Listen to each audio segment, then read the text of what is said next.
buenas tardes, tengan estimadas alumnas y alumnos. Los saluda con el gusto de siempre la doctora María Catalina Domínguez Nájera y es un placer para su servidora, en esta ocasión, poder llevar a cabo la disertación de nuestra primer cápsula informativa de la materia que iba por nombre Derecho Civil 2. Y en esta ocasión abordaremos propiamente en qué consiste el objeto de los derechos. Y para ello tenemos que retomar primeramente que cuando hablamos del derecho, los jurisconsultos han establecido tres grandes divisiones en razón a los objetos del derecho. Dentro de ellas encontramos, por un lado, a las personas, en otro supuesto, las cosas y en un tercer lugar, las acciones, ¿verdad? Cuando hablamos propiamente de estas acciones, son el objeto especial que se encuentra debidamente reconocido dentro del Código de Procedimientos Civiles y que luego entonces nosotros como personas y las cosas son propiamente objeto del Código Civil. Cuando nosotros hablamos en este sentido de la palabra cosa, tenemos que entender que esta puede interpretarse a partir de dos significados. Uno, que es propiamente el significado gramatical, y luego entonces vamos a entender como todo aquello que existe, ¿verdad? Y otra definición que es la jurídica. Cuando hablamos de la definición jurídica, esta se divide en lata y en extensa, bajo la cual se encuentra comprendido todo aquello que puede ser útil o que puede ser provechoso para nosotros como individuos, ¿verdad? Y en otro sentido encontramos aquella que es estricta y es todo aquello que es objeto de derechos y obligaciones.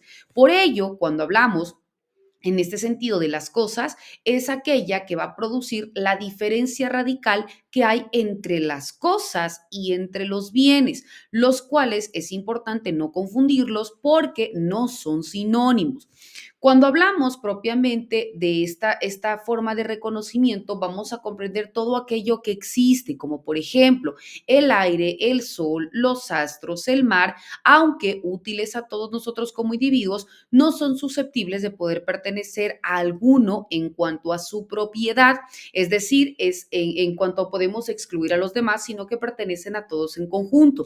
Pero cuando hablamos de la denominación de bienes, este se comprende todo aquello, aquellas cosas que son susceptibles de pertenecer a nosotros en propiedad, con exclusión de los demás hombres, incluso las cosas de creación puramente legal que carecen de una existencia real o física y que consisten en una abstracción como son los derechos.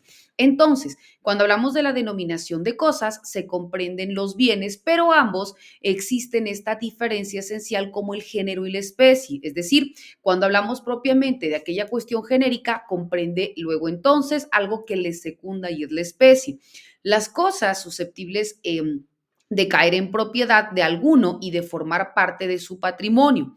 Cuando hablamos propiamente de dentro de nuestro derecho romano, vemos que ahí se empieza a designar como bienes a esta acepción jurídica bajo el nombre de pecunia, que comprendía no nada más aquella cuestión netamente en dinero, sino también todas aquellas cosas que eran susceptibles de una apropiación privada. Y de esta distinción vemos que retoma el origen las divisiones de las cosas que están dentro de nuestro patrimonio y aquellas que se encuentran fuera de nuestro patrimonio.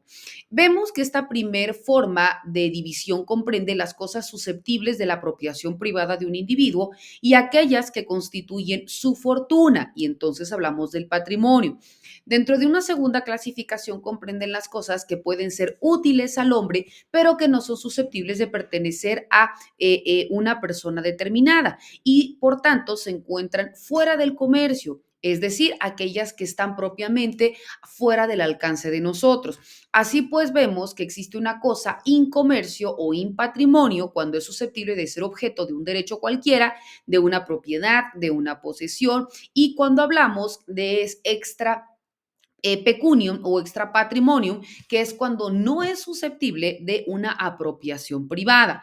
Esto empieza a reconocerse, repito, dentro del derecho privado, en este caso dentro del derecho romano y específicamente se reconocía en su Código Civil.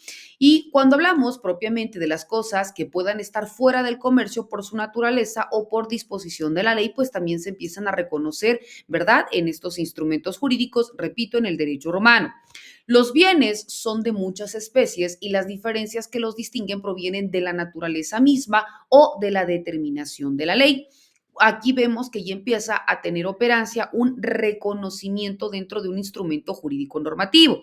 Cuando hablamos también de los bienes, se llaman bienes corporales aquellos que tienen una existencia visible, es decir, que caben bajo la inspección de los sentidos y que pueden tocarse, ejemplo, un edificio, ejemplo, un campo, etcétera, ¿no?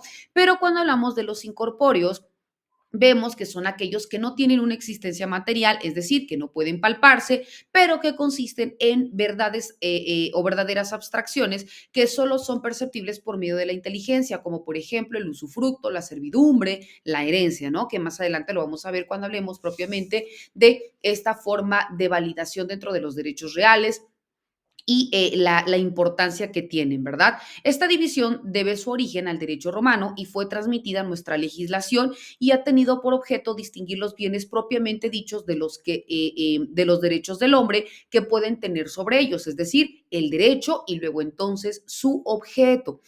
Derecho vemos que es una abstracción, es un bien físico y es un bien convencional que solo puede estimar por su relación de cosa y de esta manera constituye el bien y luego entonces el derecho que va a representar, que va a proteger o que va a salvaguardar, porque repito, emana de una forma garante y protectora que tiene a tu patrimonio, ¿no? Que tiene a tu incremento en este sentido de los bienes que te asisten, ¿verdad?